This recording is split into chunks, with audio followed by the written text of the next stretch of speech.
Professionals hate office politics. Backstabbing, conniving, sucking up, kicking others are some of the methods which some people apply in order to rise in their career. And worse, when others observe them adopting these means and rising in their career, they feel it is unfair and discriminatory. In my first decade of 3 decades long career, I was on the wrong side of office politics. But that taught me a lot of lesson, and also I learned games which people play. In my second and third decade of career, whenever I faced office politics, I managed it well. Once a newly hired executive asked another executive who was working with me, "Does Utkarsh play politics?" The other executive responded, "He will not initiate it, but when it is forced upon him, he will navigate it quite well." When the third person came on this planet, politics started.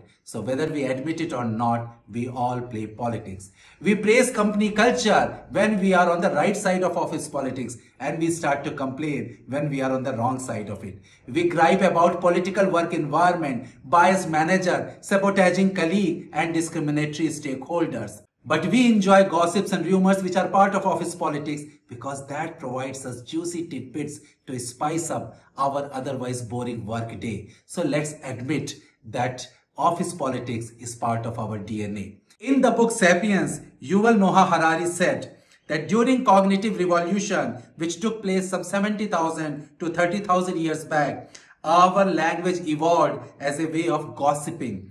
A social animal needs social cooperation for survival and reproduction. It is not enough for men and women to know where they can find lion or bison. It is equally important to know in their own band who is hating whom, who is sleeping with whom, and who is honest and who is cheat. So watch my video until the end, where I am going to share 5 tips to manage office politics well, because I will be taking examples from my life where I have worked from a small startup to a Fortune 100 companies. And if you have not already liked, shared and subscribed to my channel, which is having more than 100 videos, then please do it. And also watch my other video, Secret Career Killer, X equal to X plus 1 syndrome. First, cover your bag.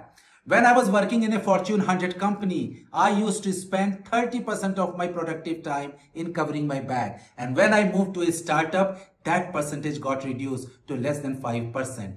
Yes, it is very important for you to cover your bag from negative perception, from acquisition, from criticism, from denial of credit, and from backbiting. And that you can only do it by networking. You must network with some of the leaders in the senior management. You must network with your manager's peer, and you must network with your peers who are working in various other teams. Now the question is why they will be interested in networking with you, and how are you going to get an opportunity to network with them.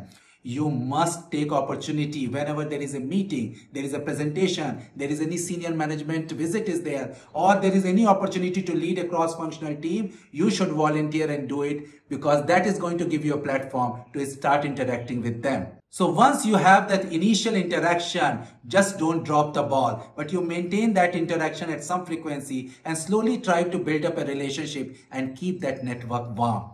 How it helped me is that I used to get early warning signal that something is happening behind my back, which helped me to prepare myself and take preemptive steps so that it will not be sabotaging for me. And also, when any senior management is deciding about any cutting edge technology project which is going to boost my career, then they should remember me, not my other talented peers. And that is how it helped me to move ahead in my career. So if you want to survive and thrive in office politics, you need to cover your back, and you can do it only by networking. Second, break the rule. This is one of the rules mentioned in recent book of Jeffrey Pfeffer, 7 Rules of Power. According to the author, rules are made by powerful people, and it acts as a barrier for others not to join that powerful club, and also force them to comply to the rule.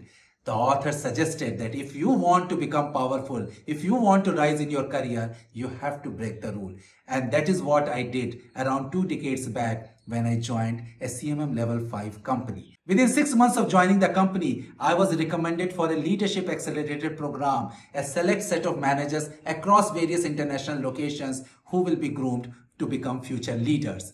How I did it is a very interesting story. That CMM level 5 company is very quality conscious company. There were a lot of quality measurements, quality metrics, and quality department was very powerful. Weekly project reviews were quite brutal for the managers because these quality matrices are heavily used in evaluating the project progress. I have seen some of my talented peers who are spending a lot of time in making sure that these project review slides and this meeting should go well.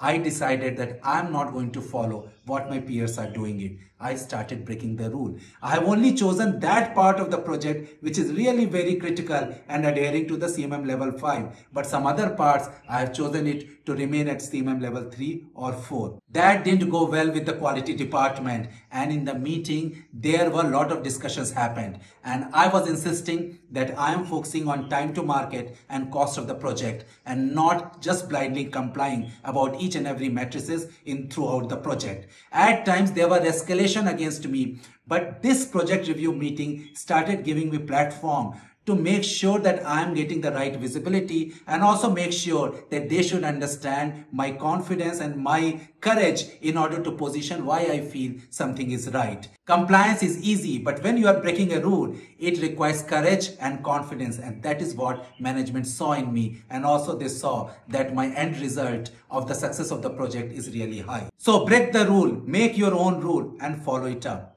Third, act like a powerful. After going through tumultuous first decade of my career, I developed a strange feeling. Whenever I used to face office politics, I used to ask myself, what worse can happen? At worst, they can fire me. I will bounce back. In the beginning of the second decade of my career, once my manager asked me, what is your biggest strength? Without blinking my eyes, I said, fearlessness. Yes, if you want to overcome office politics, you need to act like a powerful person. Do eye contact, do proper dressing, walk with confidence, and your body language should reflect that you are a high authority figure.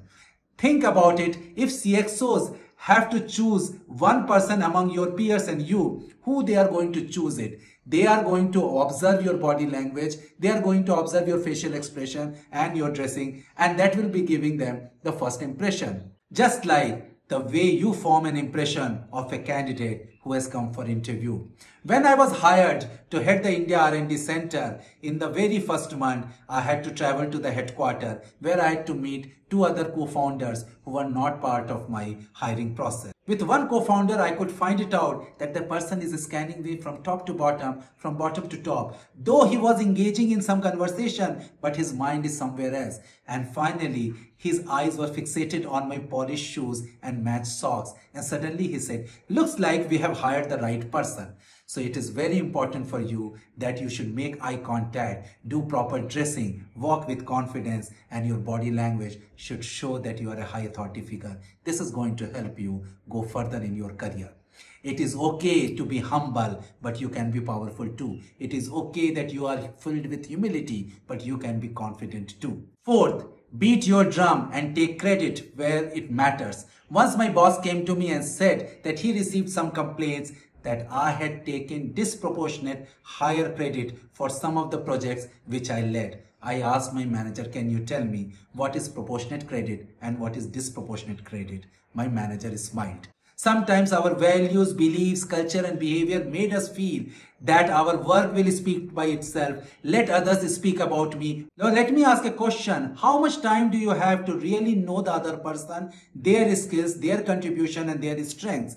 Mostly you form some opinion by observing the person and also how the person has presented their own contribution, their own strength. So never ever be shy in presenting what you have achieved, what your contributions are, because this is not only going to help you to get you the right credit, but it also will stop others by taking credit of your work. So at what frequency you should beat your drum? The answer is simple. It depends upon the recipient. Some of them expect you to beat at a higher frequency and the periodicity should be more. But some of them who know you much better, who have worked with you for long, you don't have to do it at that higher frequency. Fifth, build your own brand. Middle management professionals are often blamed for many of the company's problems, and they are also be considered sometimes as bottleneck.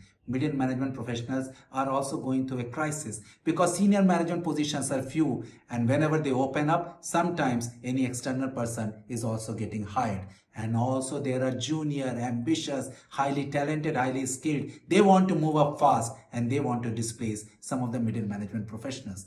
The problem is they don't have a brand. Branding is very important for every professional to overcome office politics. Just like I got branded as fearless executioner.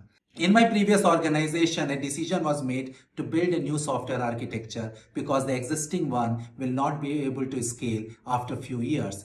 An 18 months period was asked by my management, but CXO said they have only 12 months. The headquarter was against this 12 months plan, and CXO said, why not Utkarsh from India can drive it? There were a lot of murmuring that this project should be driven from headquarter. How can it will be driven from India? But finally this project came to me and I called all the team leads, many of them who were not reporting to me, and they spread across various geography, and I told them that success belongs to them and failure will be mine. And that becomes a big catalyst, and all of them supported, and we delivered the new software architecture in 12 months. So it is very important that you need to build a brand. Brand has 3 components: look, act like powerful. Second is message. Here in my example, fearless executioner. And third, your presence, which is beating your drum, which is to be visible and which is to break the rule to become visible.